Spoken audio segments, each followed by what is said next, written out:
नाम आप लोग देख रहे हैं, शॉर्ट फॉर्म है BRM बस्त्रिया राज मोर्चा। इसके झंडा और चिन्ह भी आप लोगों के सामने है। चिन्ह क्यों हम लोगों ने इसको स्वीकार किया, इसके पीछे बहुत बड़ा कारण है। वो गोंडी कोया में रामासोड़ी जी कुछ बता रहे थे, उसमें थोड़ा सा डेवलप करना बचा है, वो करेंगे। तो दोस्तों, मुझे बताया गया कि ये जितनी बातें हैं उन पर सब बात करूं, वो संभव भी नहीं है। मैं कुछ बातें कहना चाहता हूं, हालांकि यहां बहुत कम लोग हैं, बहुत कम लोग। इसका मतलब ये नहीं है कि इनका कोई महत्व नहीं है। ये लोग बहुत कष्ट से आए और काफी प्रमुख प्रमुख लोग हैं। और मैं देख रहा हूं कि जब से मैं बोलने लगा हूं, कुछ कैमरा थोड़ा बहुत इधर उधर सक्रिय हो गए हैं। तो मैं समझता हूं कि मैं जो भी बोलूंगा वो आप लोग आज का ये जो सोशल मीडिया के माध्यम से लोगों तक पहुंचाएंगे। आप लोगों ने सुना होगा, देखा होगा कि अमेरिका दुनिया का बहुत शक्तिशाली देश है। वहां जब राष्ट्रपति का चुनाव अभी अभी हुआ, उस चुनाव में लोग ज्यादा लोग थोड़ी रहते हैं। जहां चुनावी भाषण होता है प्रचार के लिए, तो ऐसे ही कुछ कुछ लोग होते हैं, वहीं पे भाषण होता है। वो उसको फिर यही TV, print media, social media के जरिए उसको प्रसारित करते हैं और लोगों तक पहुंचता है। मैं उम्मीद करूंगा कि मैं जो भी बोलूंगा वो बातें जनता तक पहुंचेगी। अब कैमरा वाले भाईजान लोग कहां तक पहुंचाएंगे वो बताएगा समय। खैर, मैं थोड़ा सा अपनी बात इस बात से शुरू करना चाहता हूं कि देखिए, ये जो एरिया है बहुत कष्टों से गुजरा। कुंटा जो एरिया है अभी अभी भी वही हालत में है। अंदर के इलाकों के लोग अभी भी भय में रहते हैं, कब किधर से आके मारे, कोई भी मारे। आजकल तो अंदर वाले लोग भी किसी को भी मार दे रहे हैं, ऐसा भी हो रहा है। पूरी तरह जांच कर रहे हैं कि नहीं जांच कर रहे हैं ये भी पता नहीं, ऐसा हो रहा है। ये सब रुकना चाहिए, बिल्कुल रुकना चाहिए। और पुलिस वाले तो इस नाम से बहुत बदनाम थे। ये सब चीज रुके, हम ये चाहते हैं। ये जो बस्तर के अंदर, ये कुंटा इलाके के भीतर जितना मारकाट हुआ है, अभी भी रुक रुक के हो रहा है, हो ही रहा है। ये सब चीज, ये सब घटनाएं बंद हो, इस तरीके की बस्तर हम चाहते हैं। ऐसा बस्तर जो शांत बस्तर हो। शांत बस्तर का मतलब शांत नहीं, अपने हक के लिए लड़ने वाला बस्तर। इसको क्या कहते हैं? बंदूक की लड़ाई वाला बस्तर ना हो, हिंसक लड़ाई, बिना हथियार के लड़ करके अपनी मांगे मनवा सके, ऐसा लड़ाई लड़ने वाला बस्तर हम चाहते हैं, एकदम स्पष्ट रूप से। हमारा कभी भी विश्वास हथियारबंद लड़ाई पर नहीं रहा और हमने इस बस्तर के अंदर बड़ी बड़ी लड़ाइयां बिना हथियार के लड़ करके जीता है। चाहे वो सलवा जुड़ूम हो या टाटा हो, SRO, अदानी का मसला हो, या कोई भी लड़ाई, जब लड़े तो जीते। लेकिन हां, चुनाव के बिल्कुल ठीक सामने था, हम लोग एक लड़ाई नहीं जीत पाए। वो लड़ाई था कि सोडी जी जिसका जिक्र कर रहे थे, वो क्या लड़ाई है? वो था रोजगार की लड़ाई, नौकरी की लड़ाई। हम लोगों ने जितना कोशिश किया वो रोजगार की लड़ाई, मतलब पहली बार कई वर्षों बाद बस्तर के अंदर एक मुफ्त शिक्षकों की भर्तियां हुई, शिक्षक नौकरी, गुरुजी नौकरी। और वो भी कम नहीं, अपने जिले के अंदर 700 नौकरियां निकली। और चुनाव के पहले हम लोगों ने जितना लड़ना था लड़े, और चुनाव के समय भी हम लोग इस बात को पुरजोर तरीके से रखे जनता के बीच में, और सब उसी के वजह से। और वो क्या बात था? बात ये था कि ये जो स्कूलों में जो खाली है गुरुजियों से, वहां शिक्षकों को भरने के लिए सरकार की तरफ से विज्ञापन आया, भर्तियां हुई, और तभी हम लोग, जो नियम था, तभी हम लोग आशंका व्यक्त किए, और व्यक्त करके हम लोग विरोध किए कि नहीं, अब लोकल भर्ती होना चाहिए, यहां के लड़कों को भरना चाहिए। इतने सारे हजारों लड़के यहां 12वीं पास है, 10वीं पास है, कॉलेज करके बैठे हैं, उनको भरना चाहिए। पर लखमा राम की सरकार ने नहीं माना, और पूरे के पूरे बाहर के लोगों को लगाया गया। 700 नौकरियों में केवल 2 लड़के यहां के लोग लगे। 698 गुरुजी नौकरी सब बाहर के लोग लगे, सब, वो भी बस्तर नहीं, बस्तर से बाहर के लोग लगे इस जिले में।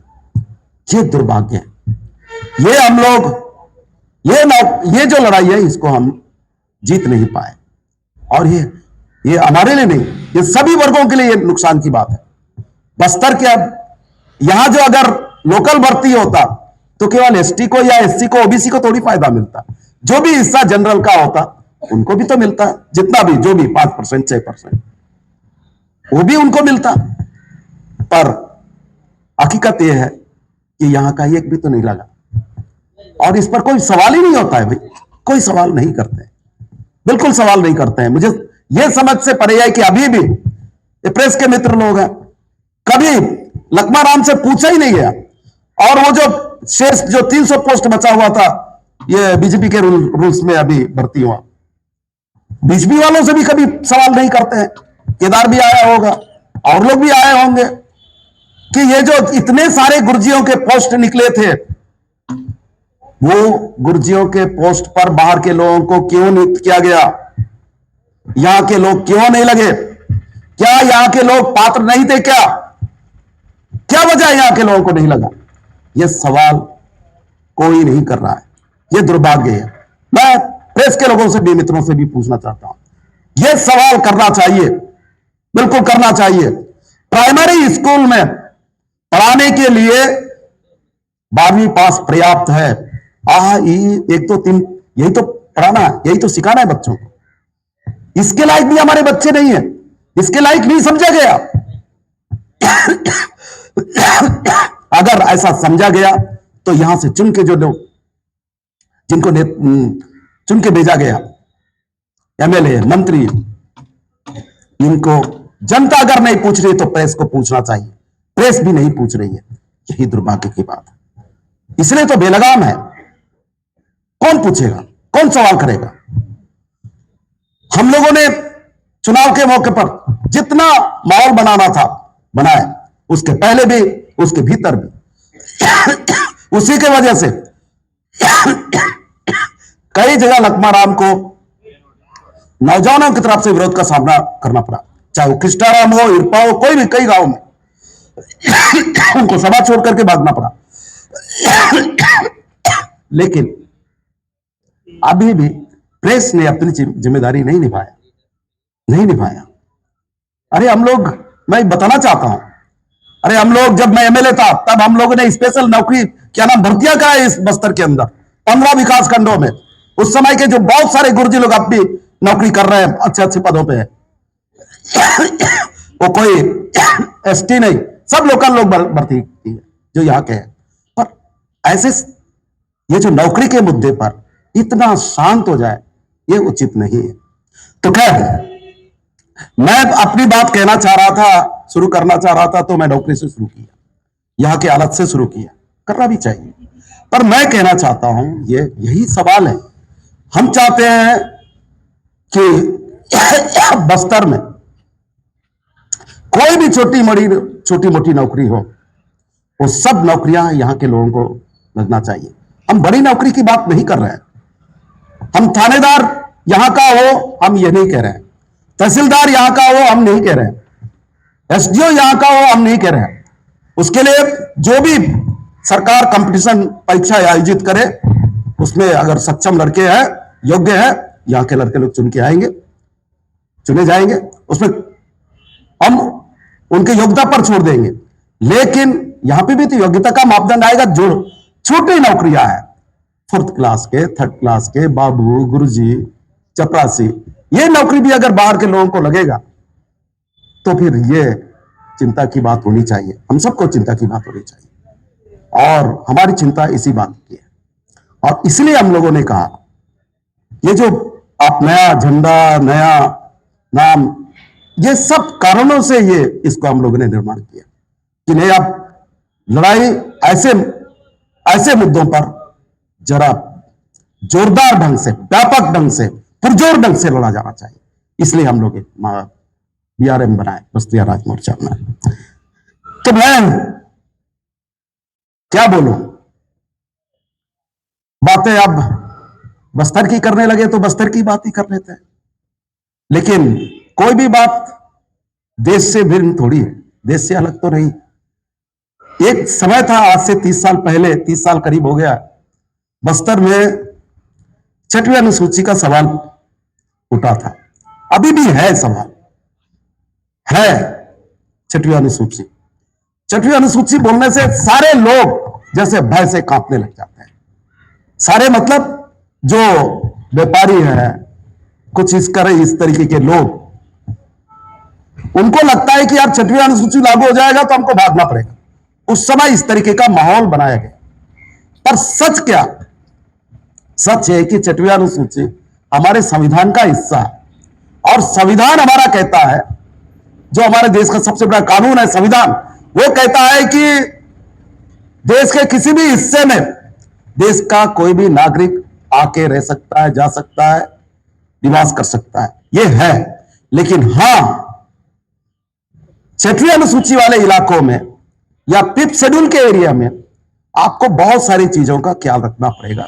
ये है, कानून में है, स्पेशली है।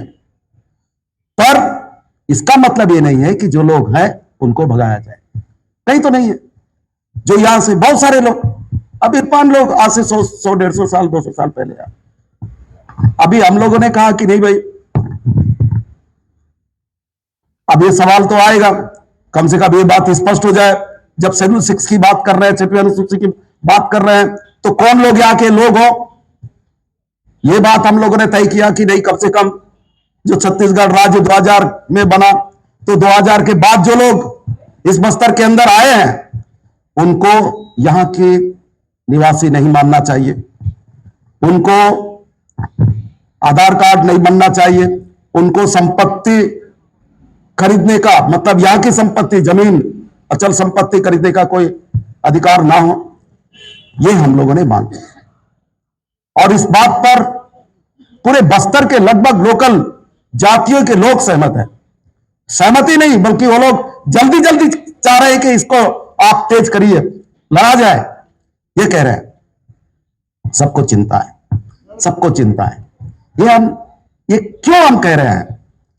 आप लोग, अच्छा है कि आप लोग, कुछ लोग वीडियो कर रहे हो।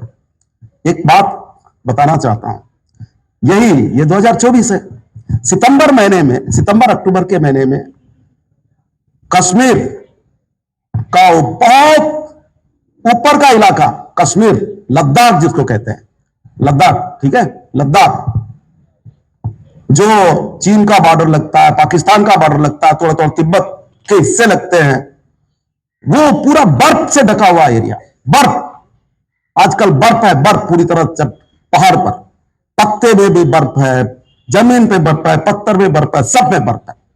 वो बर्फीला इलाका जिसको लद्दाख, वहां आदिवासी भी रहते हैं, एसटी भी रहते हैं वहां बड़ी संख्या में, बौद्ध रहते हैं वहां। और ये जो बीजेपी की सरकार 370 तो हटा ही दी, और 35 ये भी हटा दिया, जो कश्मीर को विशेष दर्जा देता है, उस प्रावधान को हटा दिया। उस प्रावधान के हटाने से क्या हुआ? उस प्रावधान के हटाने से यह हुआ कि लद्दाख जैसे जगह पे जहां पौधे नहीं उगते हैं, पेड़ नहीं उगता है, लोगों को रहना मुश्किल है, वहां पर भी लोग जमीन खरीदने जा रहे हैं। सुन रहे? बड़े बड़े सेठ लोग, कंपनी के लोग वहां जमीन खरीदने जा रहे हैं। इससे भयभीत होकर के सितंबर और अक्टूबर महीने में करीब 150 से 200 की संख्या में लद्दाख से लोग पैदल मार्च करते दिल्ली आए। किसके नेतृत्व में? एक हमारे देश का जाना माना पर्यावरणविद, शिक्षाविद सोनम वांगचुक के नेतृत्व में। उनकी मांग क्या थी? उनकी मांग थी कि लद्दाख को संविधान का 6वां अनुसूची के दायरे में लाया जाए, 6वीं अनुसूची वहां लागू किया जाए, यह मांग को लेकर के। और सोनम वांगचुक खुद एसटी नहीं है, वो जनरल कास्ट में है। जनरल आप लोग सुन लीजिएगा, जनरल कास्ट में। और उसके नेतृत्व में ही वहां से पदयात्रा करते 150 दिन, करीब कितना, 1.5 महीने लगे उनको दिल्ली पहुंचने में। उनके पैरों में छाले पड़ गए। कई महिलाएं थी, बुढ़ी अरे बूढ़ी महिलाएं, बूढ़े व्यक्ति मुश्किल से लाठी लेकर के चलते चलते उस पहाड़ों के भीतर से लोग दिल्ली पहुंचे। और दिल्ली पहुंचने के बाद क्या हुआ? दिल्ली पहुंचने के बाद ये नरेंद्र मोदी की जो पुलिस है उनको 24 घंटे अरेस्ट करके रखती है, 24 घंटा। उसके बाद उनको छोड़ते हैं। उसके पहले भी पंजाब के इलाके में जब प्रवेश किया, सोनम वांगचुक ने यह बात कहा कि हम संविधान का 6वीं अनुसूची लद्दाख में लागू कराना चाहते हैं, इसलिए क्योंकि लद्दाख की जमीन अब सुरक्षित नहीं है। लोग बाहर से आकर के वो जमीन खरीदना चाहते हैं। इसको हम रोकना चाहते हैं। इसलिए रोकना चाहते हैं कि वो जमीन अगर रहेगा तो आदिवासियों की संस्कृति वहां रहेगी, आदिवासियों की परंपरा बनी रहेगी, आदिवासी लोग सुरक्षित रहेंगे। यह बात सोनम वांगचुक ने वहां कहा। तो हम तो यही बात कह रहे हैं भाई। हम तो बस्तर में यही तो कह रहे हैं कि अब जो कुछ हो, जितने लोग आए, जो लोग इस बीच में गलत तरीके से आए उनको बाहर करना चाहिए। ज्यादा लोग इस बस्तर के अंदर आएंगे तो बस्तर की जो परंपरा है, बस्तर का जो ट्राइबल कल्चर है, उनकी जो स्वच्छंद लाइफ है, वो सब खत्म हो जाएगा, उनसे जमीन छिन जाएगी। इसका मतलब क्या है कि उनका कल्चर भी, उनका तमाम चीजें खत्म हो जाएगी। यही तो कह रहे हैं। ये बात हम 30 साल पहले से कहने लगे। आज हम इसको फिर कह रहे हैं। और ये पेशा के अंदर है, हम लोग ये पर्ची में लिखे हैं, ये सब पेशा कानून में है। ये सरकारें इसको लागू नहीं करना चाहती है, नहीं करना चाहती है। यही सवाल है आज। इसी सवाल के भीतर हम ये कह रहे हैं कि बस्तर में जो लोग भी इस बीच में आए हैं, ठीक है, आए जाए अपना कारोबार करें, लेकिन उनको जमीन खरीदने का अधिकार नहीं होना चाहिए। उनको यहां का निवासी का अधिकार नहीं मिलना चाहिए, स्पष्ट रूप से। और इसको लेकर के हम लोग एक बड़ी लड़ाई लड़ने की तैयारी में है। आप यहां देख रहे होंगे, अभी कम लोग हैं, आएंगे बहुत हजारों की तादाद में। कभी सवाजुड़ूम के खिलाफ, टाटा के खिलाफ लाखों लोग अगर मार्च किए इस जगदलपुर तक पहुंचने में, तो उससे बड़ी बड़ी लड़ाइयां होंगी इस बस्तर के अंदर, सरकार के खिलाफ होंगे। और ये इन सवालों को लेकर होंगे। तो हम कहना चाहते हैं, ये कोई अलग बात नहीं है। आज मैं बीच में नारायणपुर गया, कांकेर गया, वहां के लोगों से मैंने चर्चा की, तो लोग कह रहे हैं कि ये जो अंतागढ़ विधानसभा का क्षेत्र जो है उस क्षेत्र में कभी बंगाली, जो रिफ्यूजी बंगाली है, शरणार्थी बंगाली, उनकी कितने लोग आए होंगे? मेरे ख्याल से 100-150 परिवारों को बसाया गया होगा। 100-150 परिवार। कितना साल हो गया भाई? 50 साल भी नहीं हुए। और 150 परिवार के आसपास आए होंगे, 100 परिवार। आज अंतागढ़ विधानसभा के अंदर हालत यह है कि एक तरफ पूरे पॉपुलेशन, एक तरफ बंगाली, रिफ्यूजी बंगाली। इतने कैसे आ गए भाई? कहां से आ गए भाई? अगर वही लोग भी होते, इतना पैदा भी होते, तो इतना होते ही नहीं। आज इतनी तादाद हो गई। आज वहां पे कहने के लिए एसटी सीट है, कहने के लिए। उसका फैसला कौन करता है? बंगाली जिस तरफ वोट करेंगे वो एमएलए चुना जाएगा। तो जो एमएलए चुन करके जाएगा वो जो बंगाली वोट से, उनके निर्णायक वोट से, तो आदिवासी की बात सुनेगा क्या? आप लोग बता, सुनेगा? नहीं सुनेगा। वो तो उन्हीं की बात सुनेगा। तो ऐसे आरक्षण का मतलब क्या? ऐसा प्रतिनिधित्व का क्या मतलब है? यही तो हम सवाल कर रहे हैं। ये सबको समझने की बात है कि ये एसटी एरिया है, एसटी एरिया है, विशेष क्षेत्र है। और अभी अभी हम लोग पढ़ लिख लिए, अन्यथा लोग रोड से अंदर भाग जाते थे। क्यों इरफान? इनके पुराने लोग जानते होंगे। और कोई फुलप्रिंट वाला, हम लोग जानते जानते, जो तहसील ऑफिस का जो चपरासी होता है ना, काकी पैंट और शर्ट पहन के जाता था, उसको देख करके लोग गांव छोड़ करके भाग जाते थे। ये स्थिति थी। हम लोगों की उम्रें भी कितनी है, 50-55 साल। और हमारे सामने की बात है ये कि अगर ऐसा लोग आ जाते थे तो भाग जाते थे, और रोड किनारे अमूमन घर नहीं होते थे। ये सच्चाई है। और अभी इस हालत में यहां के ट्राइबल्स थे, यहां के लोकल लोग थे। और आज